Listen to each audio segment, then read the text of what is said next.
Hello and welcome to the I3 lecture series hosted by the Masters in Digital Photography here at the School of Visual Arts. I am Julie Graham. Happy New Year, everyone. Thank you for coming tonight. We welcome Rachelle Bussières, born in Quebec, living and working in Brooklyn, and here tonight to share her fascinating work with us. Rachelle has been exhibiting internationally for over a decade in shows across North America and Europe. She has participated in artist residencies, including the Banff Centre in Alberta, the Headlands Center for the Arts in California, and here in New York at both the Penumbra Foundation and Silver Art projects. Rachelle's work is held in public and private collections, including the Museum of Contemporary Photography in Chicago, the San Francisco Museum of Modern Art Library, and the Aperture Contemporary Art Museum in Istanbul. Rachelle is the recipient of numerous grants from the Canada Council for the Arts. She was awarded second place in the Snider Prize from the Museum of Contemporary Photography and was a finalist for the Aperture Portfolio Prize. She is also the founder of LUMIERE NYC, a platform devoted to experimental light-based photographic practices, and she produces commissioned work as well, including album artwork. Prepare to be enlightened as Rachelle shares her process and insights into how she creates works that blur the boundaries between photography, painting, and sculpture. Thank you, Rachelle. Thank you.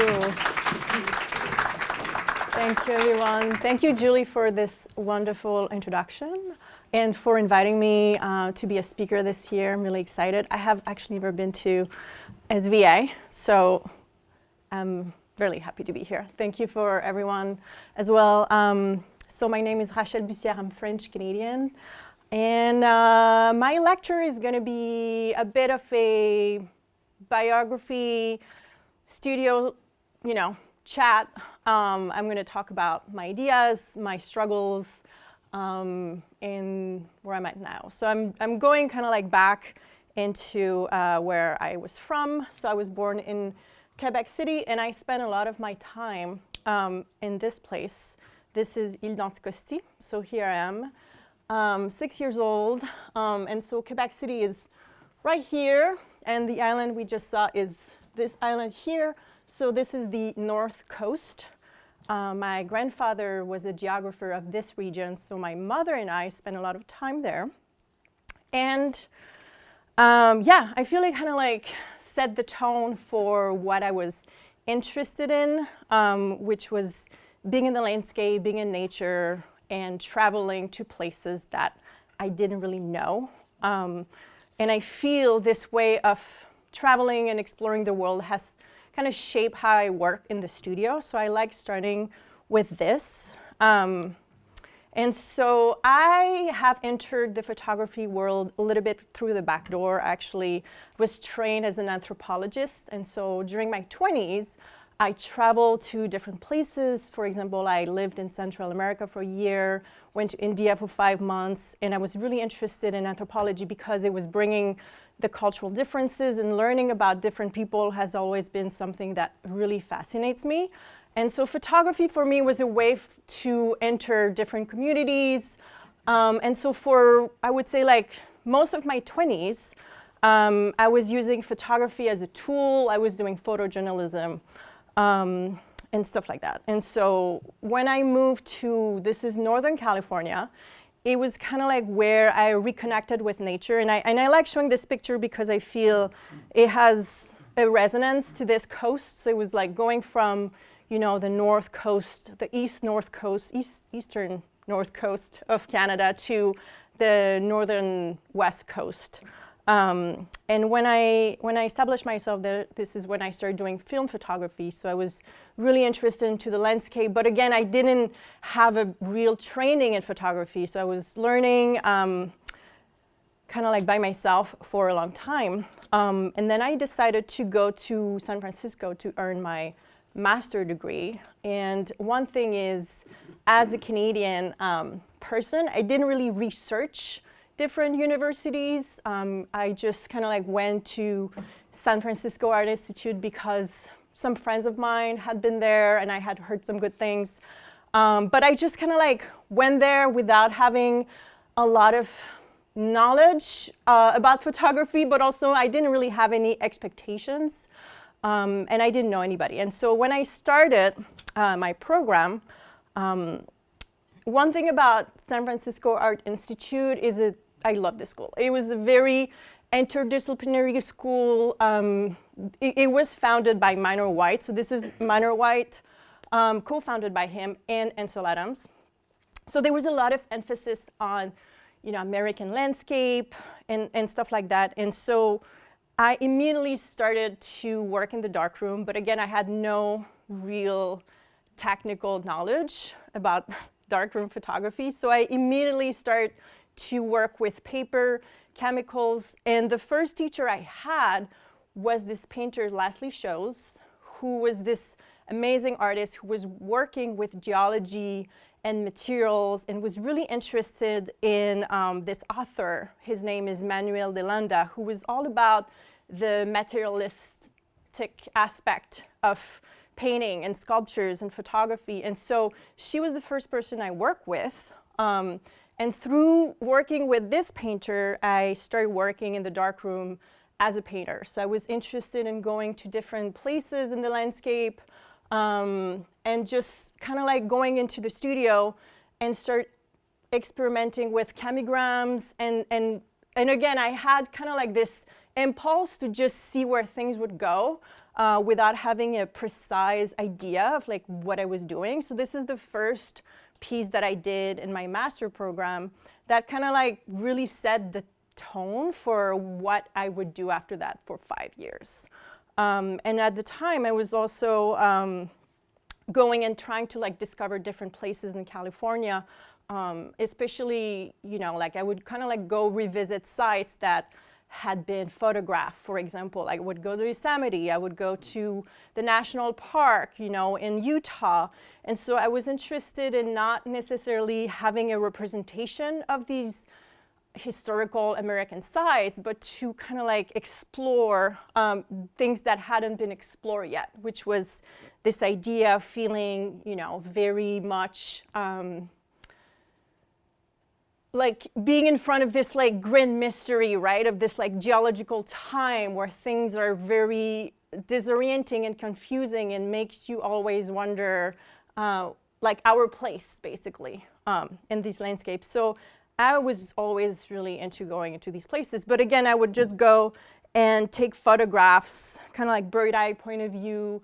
I was really into, again, like abstract photography, but trying to always show these photographs as sculptures and like emphasize like the forms and the textures. And then in the darkroom afterwards, I would go and do, so these are gelatin silver paper.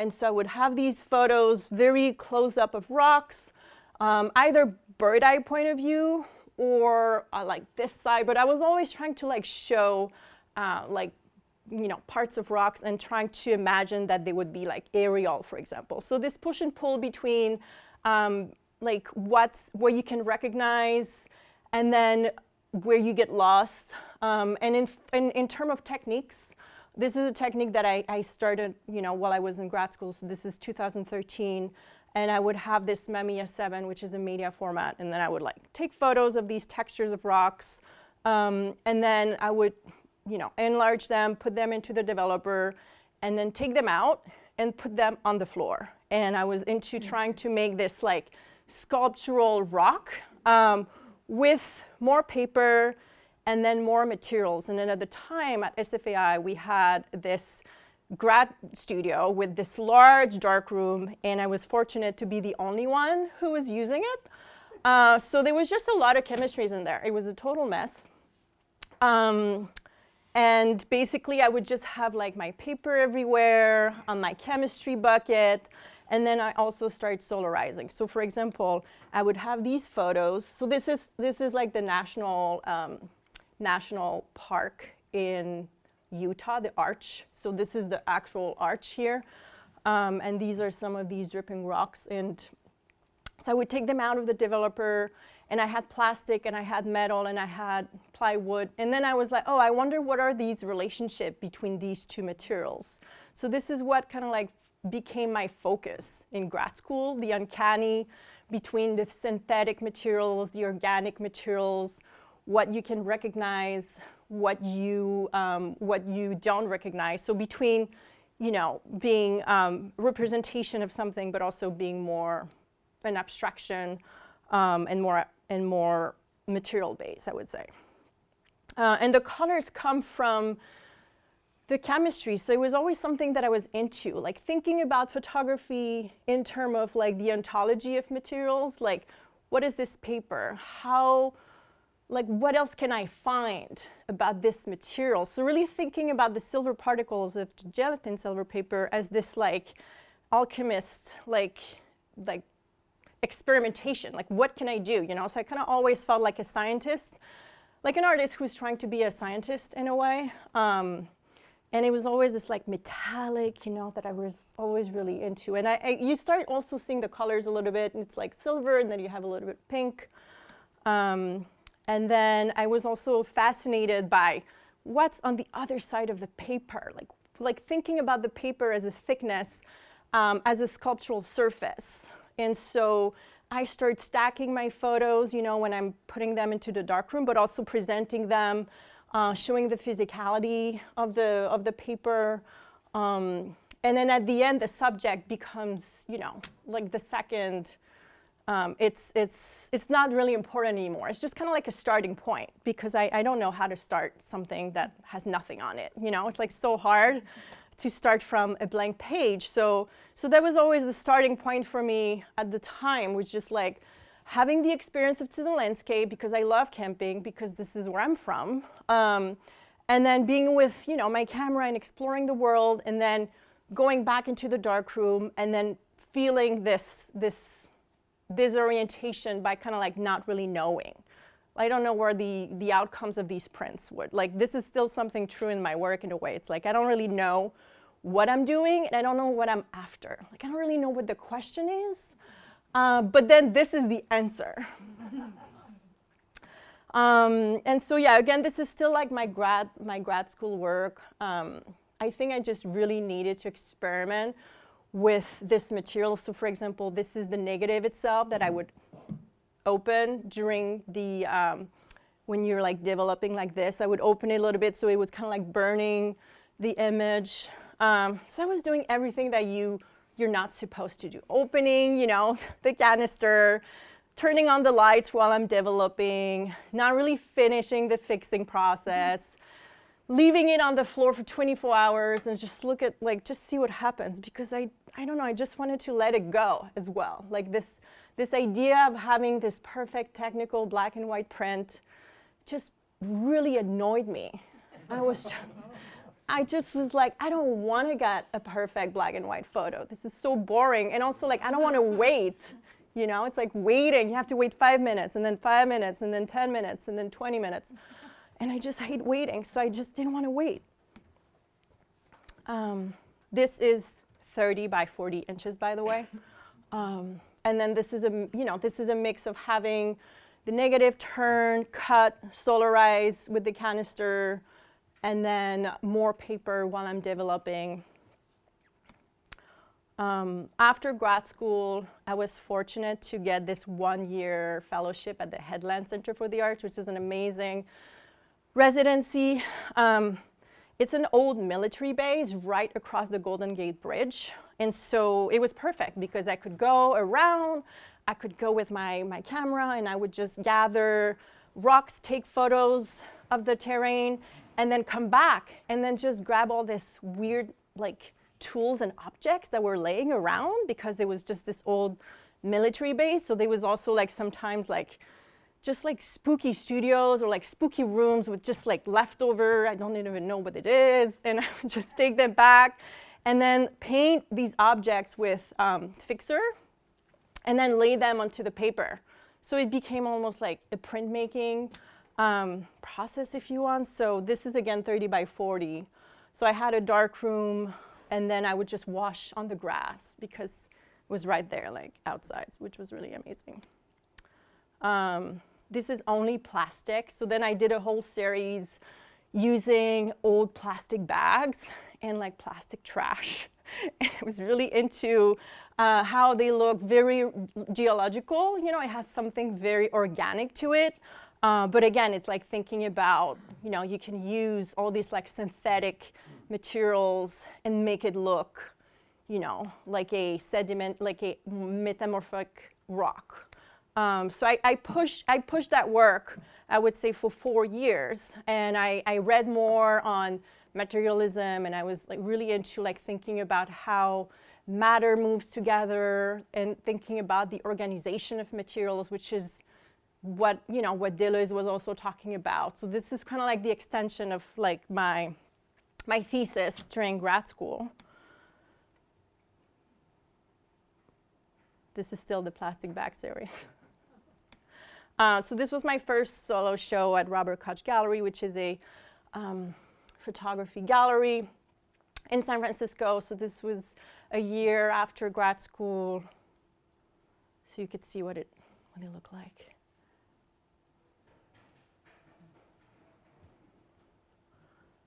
Okay, and then after this, so I like talking about this work because I still love it deeply, and it's like revisiting an old friend. And maybe one day I'll pick a camera again. But yeah, so after this show, I remember feeling like I was a little bit always letting everything go. Like there was not a lot of agency in my work because I just felt like this is my starting point. This is what solarizing do. This is how the chemistry is acting. And it felt very busy, and I just needed to, look up and just do something else. And so I went to the Banff Centre, which is an amazing residency in Alberta. And I remember one morning I had my camera, and I was like, okay, let's go take more pictures of rocks. And then my camera broke. The shutter was frozen because of the the cold air and everything. And so I never picked that camera up again. It was just like the end of it. I was like, this is it. I'm done. I'm done with this work. And I got back, and it was the eclipse. And I have never really been into like seeing eclipses or the light in space movement, or I was just so much about, looking down, like the materials, the heaviness, the geology, the time. And so I went to see the eclipse, and then I just was like, oh my God, this is amazing, like a circle, wow. And I just remember being like, it's so pure, it's so like, it's just so full, And this also coincided with going to see a retrospective of James Turrell at the LACMA that summer. And I went to LA, and I was like, wow, LA, this light, the circle. So this is when I started making lumen prints. And then I started actually at the Banff Centre. So it's the same paper, it's gelatin silver paper, so it's black and white photo paper. And so I was like, what if I just expose it to the light and then I put it into the fixer? Because for whoever worked into the darkroom before, you see that the paper is a little yellow, and then it kind of like becomes pink, and then it becomes gray, and then it kind of changes colors. And I was like, well, I wonder if I can just kind of retain some of its color. And so for a year, I didn't know what I was doing. And I just made this series that I called Eclipses. And this was very like the beginning of me entering that territory where I don't know if I belong to the photography world anymore. I don't know if I'm into like the geology and the heaviness and like all the rocks and everything. I started to be more into like the light and of course like astronomy, cosmology, thinking about more even like spirituality in a way. And then the colors I was observing, because I had never read about these prints, I didn't really know what they were. I realized that if you expose them in my studio light, which is artificial light, right? Like incandescent, like a light bulb, like 40 watts. If I expose them for 20 minutes and then I go into the light for 5 minutes, I'm getting these different tones. So then I was like, wow, that's interesting. So this is the same paper, but if I'm using different light sources, I'm getting different colors. So this was just the beginning of this index of time and light. And I found that 20 minutes was the magic number. It needs to be 20 minutes. For some reason, I don't know why, it's 20 minutes of pink. And then I go and I had my studio in San Francisco was in this this complex, this building where you could kind of like go in and out of the building because it was like a garage door kind of thing. So I would just be kind of like rolling my prints from like inside and outside. And then this was my first show with these. And this is before I knew they were called lumen prints. I still called them, this is still at Robert Koch, and we were both like, wow, you like invented this thing. And I like Googled it because someone one day was like, oh, you're making the lumen prints. And I was like, no. And then I Googled and I was like, oh, this is a thing, but it's not like a real thing because it doesn't have its place like other alternative processes. Like it's not a cyanotype where you have, you know, contemporary artists that are showing in big galleries and doing workshops, and it's not like a tintype where you do portraits with them, and it's not a, you know, and I was like, this is so interesting. There's nothing about this. And the definition on the internet is like, yeah, it's a sun print. It's black and white photo paper and you expose it to the sun. And I was like, that's not true. You can expose it to different lights. You don't have to be, it doesn't have to be a sun print. And so I changed the way that I call them. And this is something I was telling Julie. I always kind of like go back and forth between like the way that I call them, like the names of these works. But then at the time they became lumen prints. And I loved working with pairs, yes, not peer. Because I love this idea of looking at these two objects, right? And this is, I know that this is, for example, like 5 minutes at noon, and I know that this is, you know, like 10 minutes at 4 p.m. So I love these ideas. And also, I had seen another show at the Guggenheim by Joseph Alberts, and I was like, wow, love this guy. And so I was really into, then I started a whole body of work on architecture and light. And so this is, and then this is, yeah, I would go back and forth still between like, oh, I love seeing on the other side of the paper and thinking about the thickness of the paper as a sculpture, as like the thing that you can, you know, play with. And so this is what a lumen print looks before I put it into the fixer. So in this process that I still do, but a little bit different, you'll see, you basically have 3 different colors. You go through 3 different colors. So using the different light sources will create something like this, which is this very glowy, you know, very glowy print. And then you put it into the fixer, and then it vanishes. It's just pale. And then you don't see anything. And then when it dries, then it becomes more like this color. So it's a very, I would say, like kind of like a, it's like a work in the dark because you don't really know like the outcome. This is a commission I did with, you know, with the eclipses again. This is just before I moved to New York. So these are again a pair where I'm using, you know, these shapes. And again, I'm really into like geometry at the time. Then I moved to New York, 2019. I was at the Penumbra Foundation, and they just had a lot of leftover tools, so a lot of tintypes, lots of lenses. You know, it's like a photography foundation, basically.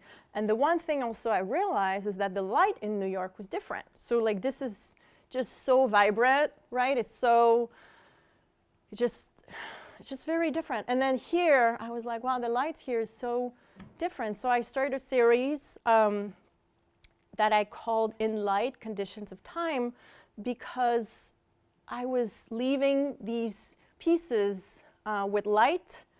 After the day in my studio, I would go home, and then by the time I would come back the next day, it was always 18 hours. I was basically always 18 hours away from the studio. And this is when I also started making long exposures and thinking about, I wonder what is this paper doing on its own? Like it's just working alone, like a little sunset, you know, just like moving away. And so all of these works were made with tintypes that I found at Penumbra, and I was just folding them and casting lights to create shadows, basically. So the shadow would become, you know, one color, and then, you know, the lamp would have another color, and then the next day I would move them. And so the colors are just different, right? Like you can see, it's the same paper again. Then this is when I went to Montreal. So this piece is called New York, Montreal, because it was 7 days. So this is when I started titling my work with like how long they were exposed, the materials that I was using, and then the sort of light that I was using. This is a show I had that closed during COVID, actually. This is in California. And then this is Penumbra. This is when I went back to Quebec City while everyone was, you know, kind of like going home. So I went back home, and it was so strange to be back in my hometown because I had been away for 10 years now.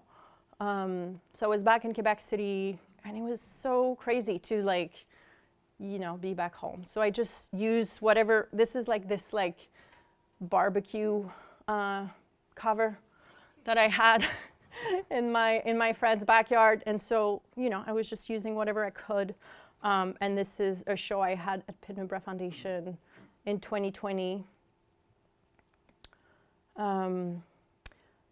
This is when I was trying to make big work again. I had the residency at the Silver Art Project, which is in one of the tower of the World Trade Center.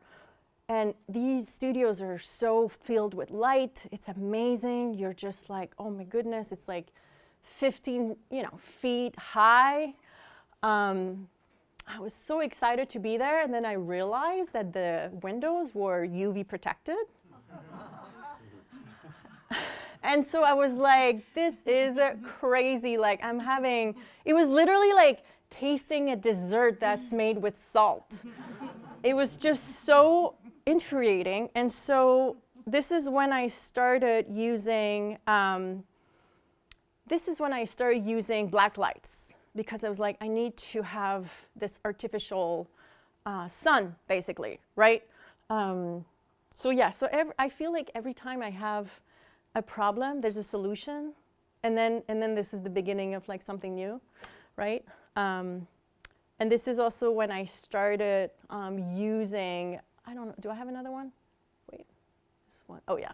This is when I started using like mural paper, and I just had it rolled on the side of my studio for 2 months, 3 months, and then I would like unroll it basically. And then they would have all these amazing, you know, path, like textures and everything. And I was like, wow, this is amazing. So I called this series Windprint. And I was really into like, how could I capture time? How could I, you know, capture this idea of like motionless?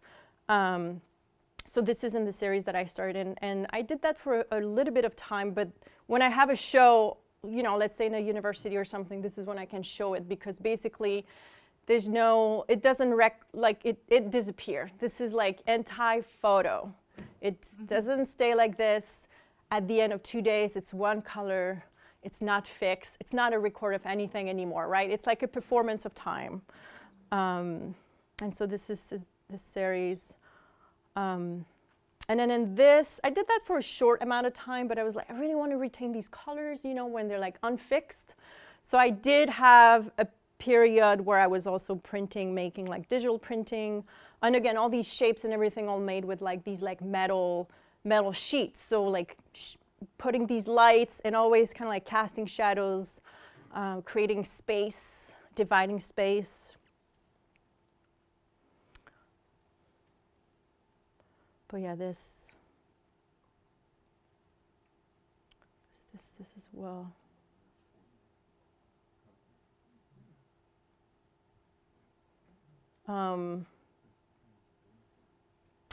I think I think like since I started this work, I feel like even during that time, I was like, okay, like that I'm starting to feel like this is becoming a little stagnant. Like, I don't know, I'm just feeling like a little stuck. And this was also kind of like when I was like still living in New York, but I was like trying to show in California, but I was like trying to show here, and I just felt a little stuck. But this is a show I still have with this. Yeah, this is the last show. I feel like I was kind of like excited. But it's hard, right? Because New York doesn't have a lot of space. It's like, how can you make big works? How can you speak loudly with photography when you just have a tiny studio? And also like, how can you show this like big space? So this is when I'm making these like double panels. And then the lights that I'm using basically are like laid to the paper. So they're kind of like laid like this, directly onto the paper. And then again, like playing with time and exposure.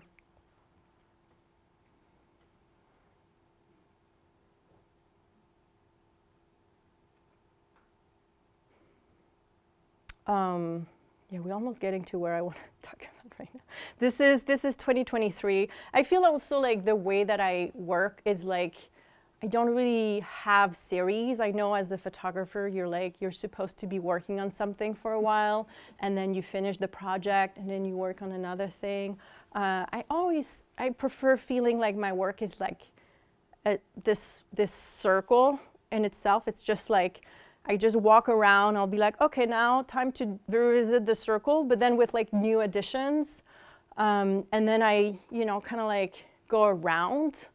And so, yeah, this is when I'm like revisiting their circle. I think this is when also there was when was the other eclipse? We just had a full eclipse, right? Not too long ago. 24. Yeah, 2024. And this is when I'm only using basically black light. So I'm having only lights for materials now. I'm using still the sunlight, but it's like this is now full on like just my 40 watts, my LED lights, my sunlight, my black lights, but then with the different black lights, they also have, different intensity. And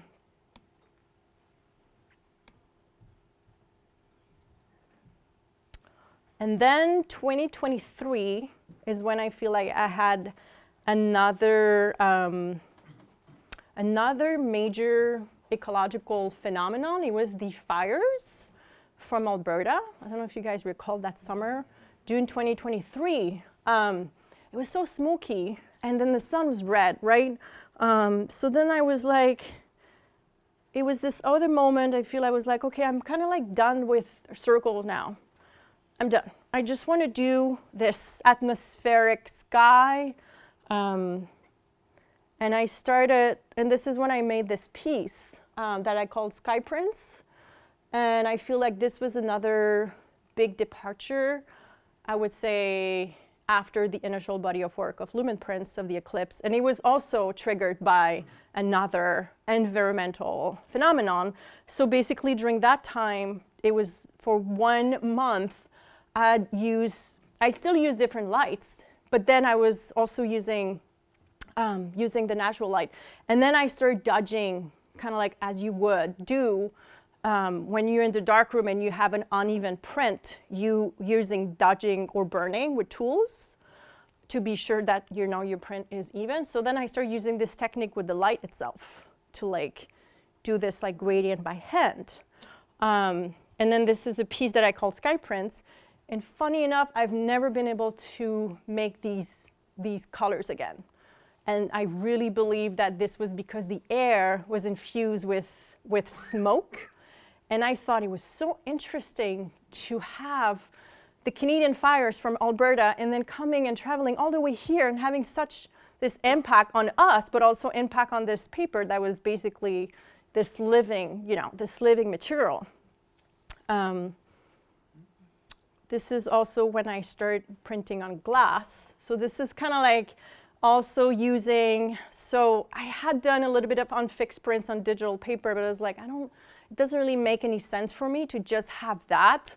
I wanted to bring the light as part of this installation because the light was so present when I was working with it. It was so, living, this is when I would like digitize them and then make them into 2 panels, so there's like depth. And then the last panel is transparent, so basically the wall is, what makes it white. But if you would have this piece on this wall here, it would be a different work, right?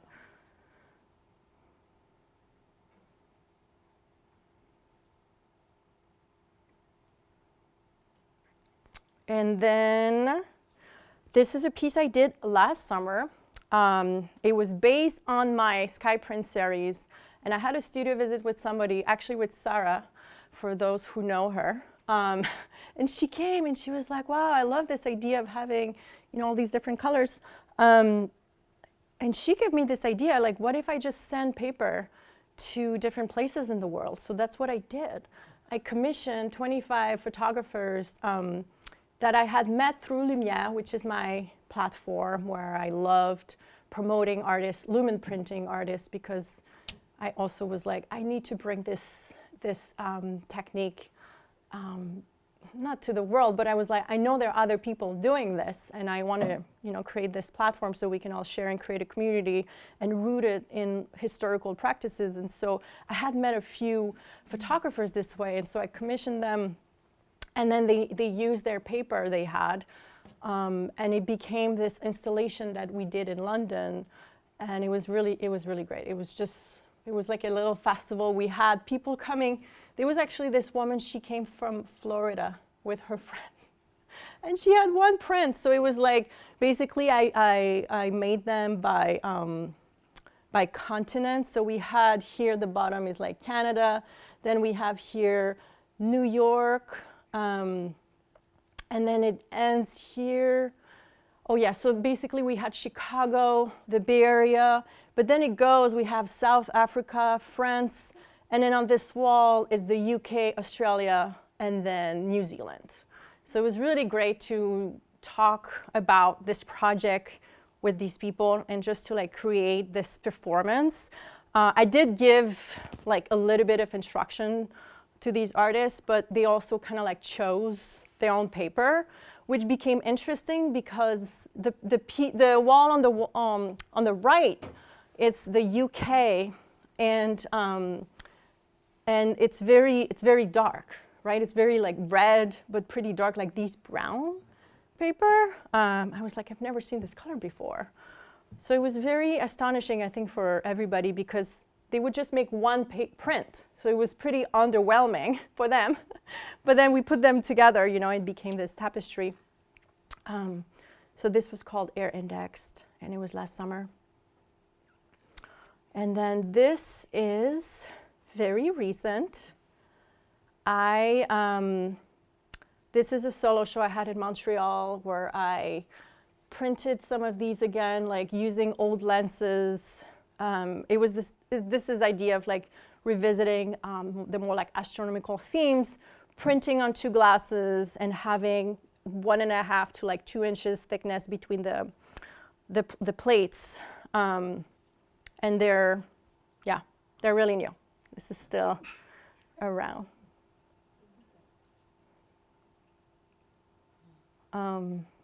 This is another piece. But yeah, for example, like this is, 4 panels, so it's 40 by 48, but this circle I used as like this one. So I love when my work echoes each other. I love when there's like a little bit of, it's almost like a puzzle where you can kind of, if you really pay attention, you can see something from next wall, because it has this like resonance. So I love when the work talks like that between each other, each piece. This is something I did this summer. So it's very new and still very exciting. So I think right now I'm calling them luminograms. This is how they're called. Basically, instead of calling them photograms, which is using objects to create the shadow of it, the positive, the negative, luminograms is just an exposure of light, and it's still the same paper. The only difference is that now I'm using warm tone and multigrade, but it's Ilford fiber base same paper I've been using since 2013, basically. This is the piece Sky Prints that I showed you at the beginning, and the creator decided to put it like that, which I thought was really great, actually, but you can recognize some of these prints. This is currently at the museum in Istanbul at the Aperture Museum. And then this is the show that I currently have in Paris that is closing Saturday. I did this show, I started the production of this show in May, so it was very quick. I wanted to present something like installation again and like make the sky prints in the back, you know, kind of like being part of my ongoing practice. But then for this piece, I exposed each paper between 5 seconds and 24 hours. So this is how I did this piece. And then for this one, I wanted to create a second project based on the first one, the air index one that I did last summer. But instead of having people choosing, you know, their own paper, I called old friends of places where I lived, because I traveled a lot in my 20s when I was like a young girl. So I reconnected with people in India, in Mexico, and California, in that place where I lived off the grid. And then I sent 3 pieces of paper to all these friends, and then they had to expose 10 minutes, 5 hours, and 24 hours, and then send the paper back.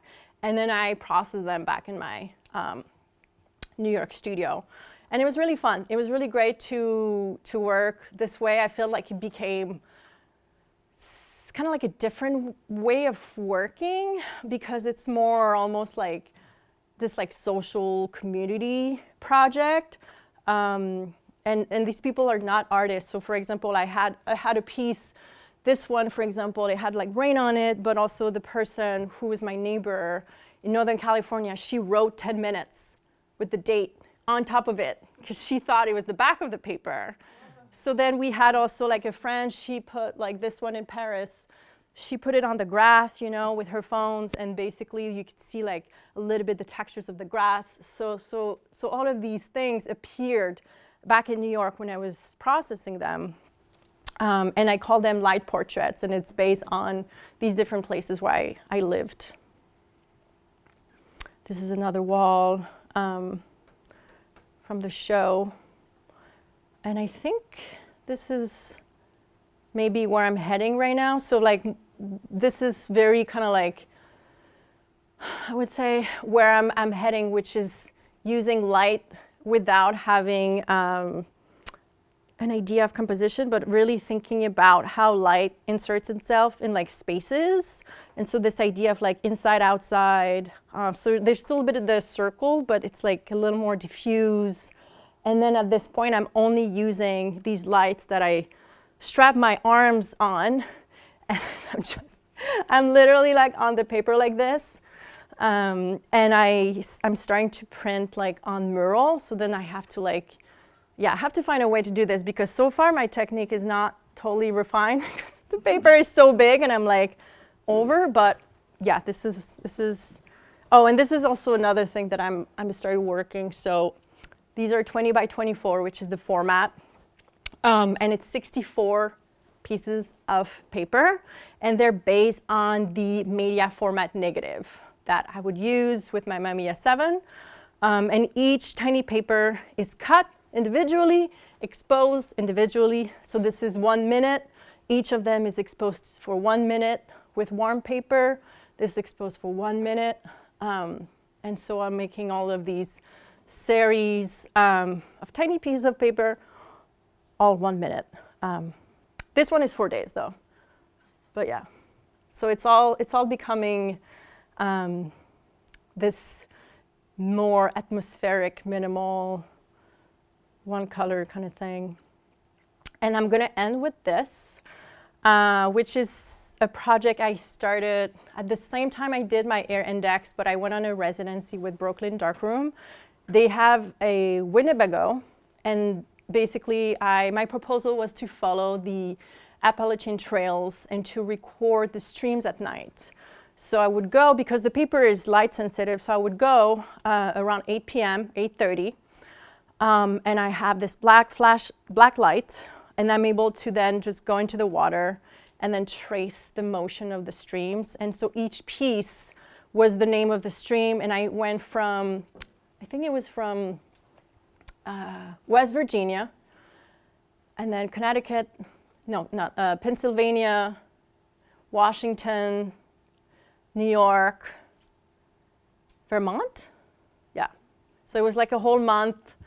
And then I print them on glass because I feel it's a good, material to show water. And that's it.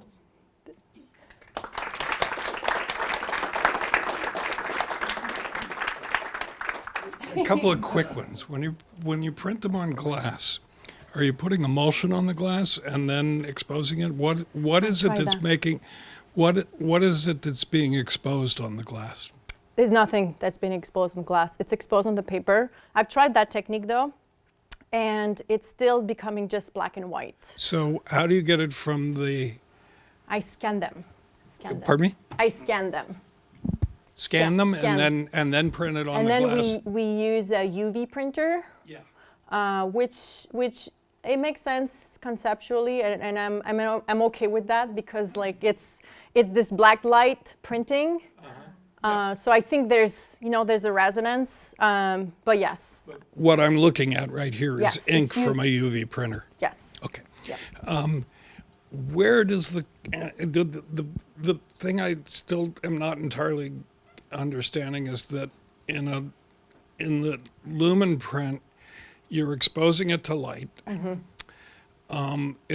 And it's changing color before you process it in any way. Yes, Is that it's right? changing color in front of me, yeah. It's changing color in front of you. And then when you process it, are you just putting it in the fix, or are you putting it in a developer as well? Fixer. Just straight to the fixer. Just straight to the And fixer. then, all the colors vanish. But then when you bring it out, Yeah. So this, when it's wet, it's pale yellow. And then it's only when it's drying, and it takes 24 hours. So I have basically all of these books where I'm just writing everything, because I cannot trust what I'm seeing, because everything is just so different. you're not going to know until it dries itself. And then you said something about they still change color after they've dried, or are they pretty much, after they've been fixed, do they pretty much stay the same? They're pretty much fixed. I've had a few prints that would start vanishing after a couple of years, and I realized it doesn't come from the fix. It comes from the fact that it was not washed well enough. So now I use the wash aid to protect, and also when my work is I'm always just using fresh paper. I know some people I teach, lumen printing, and a lot of people are like, oh, I have this, this old paper and everything, and it's it doesn't work really well when it's expired paper. It's better when it's fresh, and when the fix is very fresh as well. So I change the fixer a lot. And you think that the different colored lights are making all kinds of different I know. colors so black light makes kind of one color. If somebody has another question. Bill's flapping. I have more questions. Bill's Okay. flapping. You can have her after. Okay, is it hypoclear that you use? No, it's wash aid. Warshade. Wash No, aid. that's the name of the product. Okay, so when you dry these particular prints, is it in a print dryer or is it air dried Air dried dry. on a screen? Air dry. Okay. Air dry with little clips. Oh, hanging it? Yeah. Or not laying flat? Okay. Yeah. You've baffled them. I love the Rachelle, technical, I love it. It's wonderful. The front row brow is furrowed. Yes. This is excellent. Anyone else? Yes. This is for our recording, so we'll just use the mic for the recording. No, you're fine. I'll go thank you. far. So, Fine. yeah, it was really interesting just to see your development, from grad school all the way to your current work.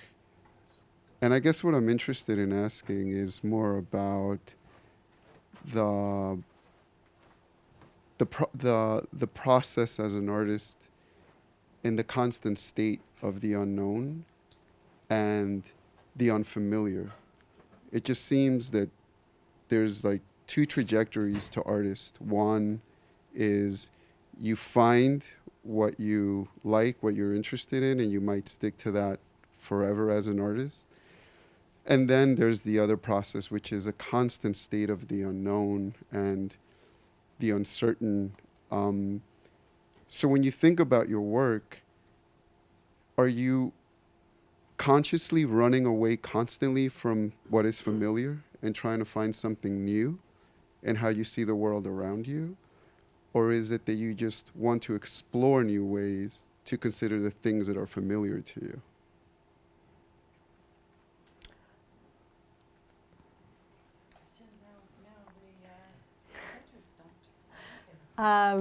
Thank you for bringing this up because it was in my notes and I didn't really talk about it. So I do think that the way that I work in the studio is pretty intuitive because, again, like I don't really know where I'm going or what I'm looking for. And I think that's a little bit how I live my life. Like I don't really know where I'm going. And I love the surprise. I just love this like mystery. So for me, a piece that's going to be successful is when I see something that I know is good for the first time. And I'm like, wow, how did it happen? Right? This like mystery that is unfamiliar. And I guess then my process becomes, how do I make it familiar? It's through practicing again and then going back and then having this motion of the body and this understanding of the light and like the technical aspect where it becomes familiar and then I feel comfortable. Like for example, like this, you know, I had to make, I don't know, so many tests before this was this piece. But does it answer your question? Yeah. More or less? But more also from like a personal, from just like as a person, you know, like that space of making what isn't known.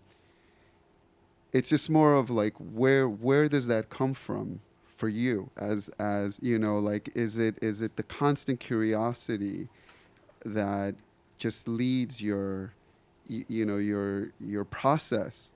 You know, like you're a little kid and you're constantly exploring a forest and you're finding new things, or is it something that is more, coming from a place, a technical place of just saying, okay, found boundaries of something, and now let me move on? I think it's a little bit of both. I just love this medium so much. Like people, you know, they're like, oh, you should tone your prints. Have you tried toning your prints? Have you tried doing this? Have you tried? You know, people always want to tell you what to do. And so I just use this paper. This is the same paper I've been using for, 12, 13 years, and it still surprises me. I just love that this is such a limited tool set. And I think there's just so many new things basically all around us probably that are right there, right? It's just a matter of like looking closer, looking far, changing our perspective, turning it the other way. So I love this idea of finding all of this novelty that is quite different, from where I started. So I think for me it's just like, it's more like this quest of like, okay, what else? What else can I find about this? And it's exciting when it's new, and I know it's done when it's not new anymore. Any more questions? Alan, do you have another one? Do you want to squeeze another question in? Good. Chewing. She's got one over there. You have a question? Excellent. Thank you. If we run out, I'll ask. Thank you, Rachelle. Thanks for sharing. It's beautiful work. I was really struck by kind of like the whole full circle of, you started with your interest in, the natural world and using all these materials, these found materials, rocks. And then it seemed like, and maybe I'm projecting because I was excited by it, but it seemed like you were excited about your work that, worked in tandem with things like smoke in the atmosphere or the river or wind. And with your last project being, something involving rivers, I'm just kind of curious where you're kind of thinking of where you might be going. And if you're kind of blending, a little bit of, your earlier work or interest in the natural world, and then this process. And I really liked how you said it's such a, limited form in a way, but then you have like the vastness and the unknown, of the, nature. And I'm just kind of curious if what's going on and up here and, the direction you're going in. Well, this is again, like, this is on you right now, right? So this is where my head is, and my hands and my heart. I would say I love thinking about how my work has become a way to make time visible. So thinking, how to emphasize this even furthermore. So for example, I'm having this idea, I want to do like a 1-year project starting this year, where every week at the same time, once a week, I'm exposing 60 little pieces of paper for 1 minute. And then I'm doing it for 1 year. So we could see how the light transforms the colors on the paper, right? So thinking more like installation base, and then using the light and the time around me to emphasize that and making this physical. So this is, I would say, the expansion of these projects, and then also the expansion of the wind print that you were just anyway talking about, which is just like roll pieces of paper, and the patterns are made by the paper being rolled for that amount of time, like this one, for example. But these were unfixed, right? So like they disappear. So I want to make them not disappear. Yeah.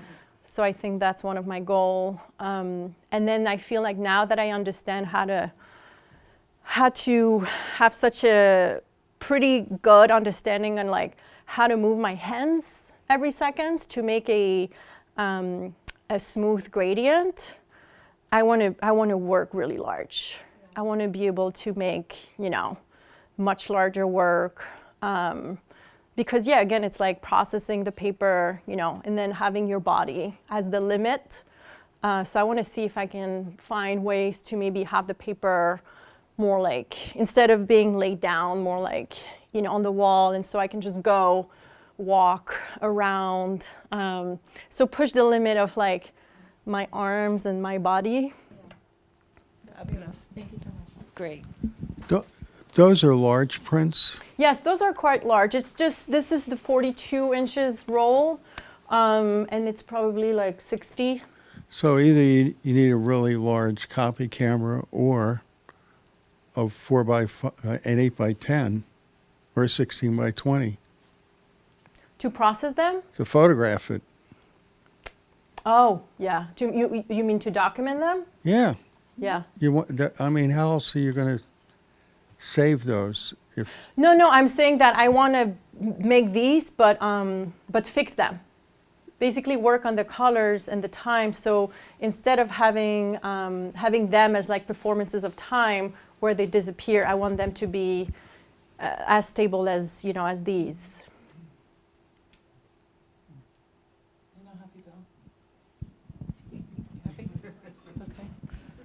Yes. Hi. I just want to say how incredibly interesting it is how you get to your finished work. But what's more stunning for me is how beautiful it is. It's just mind-boggling. I mean, the effect it has on me is just, it's just incredibly beautiful. And goes to show, I mean, you're a true artist. I mean, art has to work first in its appearance, right? I wouldn't know a thing about it when I walked by of your, the gallery and see your work, but I would definitely stop and look at it. I mean, it's just irresistible. But now knowing how you get there is just mind-boggling, Thank you. Just want to state that. Excellent. Thank you so much. Thank you so much. Anyone else? Alan, did you have another question, hon? Yeah, I'll ask another question. No, Yeah. Let Carlos? me ask a question. Good question. Hi, great work. I was just curious, what kind of response are you getting from either the general public or artists? Or So it's been interesting because I have moved from a heavy photography city, San Francisco, in a like photography gallery, to New York City not being, you know, I mean, there are a few photographers, but it's not what runs it's not what runs New York City. So the response here is, you know, a little bit different. And people, yeah, they don't really understand. This is black and white photo paper. They don't really care, but it's okay. They like it because of what this person just said earlier. Like, you know, it can be paired, for example, with a sculpture or a painting. So it has a different context. But I would say that I've been traveling this year a little more, and Europe has, you know, a really different perspective, and it's received quite differently because people understand exactly what I'm doing. They're like, oh yeah, luminograms on, oh yeah, 10 seconds, oh that kind of, yeah, I know. And I'm like, wow, this is so interesting. But I don't know if the reception is, you know, better because people understand it more. I don't know. I don't think so. I think people have, you know, I hope they have a response to it, because also this is a screen, but when you see it in person, I think it's, you know, it looks better. But the reception is pretty good, I would say in general. But coming from Europe, Turkey, and France, there's almost no paintings there. It's mixed media, textiles, photography, sculptures, and so it seems that people are like really into the concept of it there. Maybe a little more than New York, because people in New York are more like, how much is it, you know?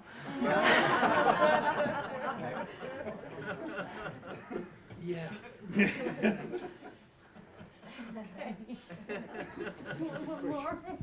one more. Yeah, how much is it? Now, you mentioned Joseph Albers. Joseph Albers, yeah, the Yeah. beginning when I was really into like the architecture. So I was curious to see, I mean, have you shown this in Germany, perhaps? Or I've never shown this in Germany, no, should I? because I think you will get a response to this kind of work. Totally. Interesting. Get on it, Carlos. Last call for Alan. Come on. I hate to ask the last question. It's kind of a weird question. By the way, one of the things that's really interesting to me that I just noticed was looking at the pictures where you have the wall behind them, which I assume is usually a white wall. And I begin to see, partly because of the photography and partly because of the wall, lots of color in the wall itself. Oh yeah, white balance, right? So it's like, you know, the stuff is like kind of moving, the kind of subtleties of color is moving off. My question is, I'm assuming that when you make these, you like pinning them up on the wall and sitting there and looking at them for a while. How much looking do you do, just kind of taking them in and thinking about them and sort of intuiting what you might do to change them? When you pin them up the first time, are they kind of like, or however you put them up, lay them out on the floor, do you feel like it's usually a finished piece, or do you play with them a lot? And do you contemplate and think about them? And then the same question is, after they're done, how much do you leave them up and just kind of like peruse them in your studio and let them sink in? I think that very varies. Like, for example, when I made, I don't know where that piece is. I think it's this way. One second. This piece that I made in the summer, it was for a specific show. And I knew that I was going after this kind of installation. So when I make these, it's a very different way of making a single piece.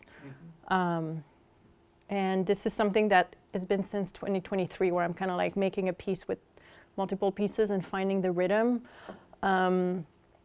I would put them, usually I put them on a flat surface, because also I make them flat. So looking them flat, and then I just move them around a few times. I think this one was kind of like fairly quick, maybe like 2 months before I came up with the combination. But also I had a few, and then I was like, oh, this is what I need next. So it was kind of like this is what I'm working on now. I'm missing that kind of colors. Let me do them. So it was like a back and forth. Yeah, for a photographer, 2 months is a long time. Yeah. It was a long time. I mean, it was also For most painters, that's a fairly long time. 2 months. 2 months. Yeah. I mean, each piece also, like, I have to, it's like each piece is exposed between, a few seconds to 12 hours or a few days. So sometimes it's not like I'm like next to them, I just do other things. and then I come back and then I have to process them. So I feel what happens is I'll be like making, processing, and then it's like the drying, the flattening, the documenting, and then I'll sit with that maybe a little bit, Well, I have many things to say, but I just think they're wonderful, both in the sense of being good, but also in kind of inspiring and kind of wonder in your thinking about what they are, how they're made, what they mean, and what the experience of them is. So, nice work. Thank you so much. Thank you so much, Rachelle. Thank you. Fabulous. Thank you. Just